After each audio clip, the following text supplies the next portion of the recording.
प्रश्नावली 13.3 का question number जो है ये पहला है। ध्यान से देखिए और समझिए कि बोल क्या रहा है। क्वेश्चन में बोल रहा है कि एक गोला है, तो हम सबसे पहले गोला बना लेते हैं। तो ये हमारा गोला है और इस गोले को वो पिघला रहा है। इस गोले को पिघला के वो क्या बना रहा है, तो एक बेलन बना दे रहा है। तो बेलन हम बना देते हैं यहाँ पे। ये हमारा बेलन है। अब बोल रहा है कि इसी को पिघला के इसको बनाया गया है। तो पिघला के बनाने का मतलब ये है कि आपको ये बोल रहा है कि इसी के आयतन में इसको बनाना है। आयतन का मतलब ये हुआ कि अगर मान लीजिए कि ये गोला है, ये मिट्टी से बना है, तो इसी मिट्टी को तोड़ के गला के फिर आपको नया सा बेलन बना देना है। तो मिट्टी आपको दूसरा भी नहीं लेना है और इस मिट्टी में से कहीं बर्बाद भी नहीं करना है। इसलिए आपको क्या करना पड़ेगा कि इसका आयतन बराबर करना पड़ेगा। अब आयतन बराबर करने के लिए बोल रहा है कि इसमें त्रिज्या दिया हुआ है। बोल रहा है कि इस गोले का जो त्रिज्या है, ये त्रिज्या है 4.2 सेंटीमीटर और इसका जो त्रिज्या है, ये त्रिज्या है 6 सेंटीमीटर। तो बोल रहा है कि इसका त्रिज्या हमने दे दिया और इसका त्रिज्या दे दिया। तो आपका काम ये है कि आप इसकी अब ऊंचाई निकाल दीजिए। मीन्स एच का मान क्या होगा ये आपको निकालना है।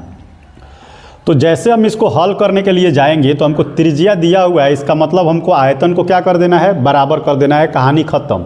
बस इतनी सी बात है कि दोनों के आयतन को बराबर कर दीजिए। तो हम लिखेंगे गोले का आयतन बराबर बेलन का आयतन। अब जैसे गोले का आयतन आप निकालने जाइएगा तो गोले का आयतन क्या हो जाता है, तो ये 4/3 हो जाता है और पाई आर क्यू। बेलन का आयतन क्या होता है, तो पाई आर स्क्वायर एच। अब यहाँ पे आपको ध्यान देने वाली बात ये है कि एच जो है, एच से क्या हो जाएगा, सॉरी पाई जो है पाई से कट जाएगा, क्योंकि दोनों तरफ पाई का मान इधर भी 22/7 होगा, इधर भी 22/7 होगा, तो कट गया। अब यहाँ पे ये नहीं कर देना है कि त्रिज्या 3 गो है, त्रिज्या 2 गो है, तो 2 गो से 2 गो काट दिए। ये गलत हो जाएगा, क्योंकि यहाँ पे त्रिज्या का मान अलग दिया हुआ है। इसका त्रिज्या 4.2 है और इसका त्रिज्या 6 है, इसलिए आपको यहाँ पे वैल्यू रखना पड़ेगा, उसका मान रखना पड़ेगा। तो यहाँ पे हम लिखेंगे 4/3 गुने 4.2 गुने 4.2 गुने 4.2 और यहाँ पे आपको लिखना पड़ेगा 6 गुने 6 और h का ही मान हमको निकालना है, तो h को h लिख देंगे। इसको यहाँ पे उड़ाएंगे 10 हो जाएगा, यहाँ पे उड़ाएंगे ये 10 हो जाएगा और यहाँ पे इस दशमलव को उड़ाएंगे ये 10 हो जाएगा। बना क्या आपका क्वेश्चन, तो यहाँ पे बन गया 4/3 गुना में आ गया 42 गुना 42 गुना 42 और नीचे में आ गया ये 1000। इधर से हमने 6 को भेज दिया, दोनों को h को उधर रोक लिया, तो ये आके नीचे से भाग कर देगा, तो 6 गुने 6 हो जाएगा और इधर एक अकेले h बच गया। अब इसी को जब हम हल करेंगे तो h का मान निकल जाएगा।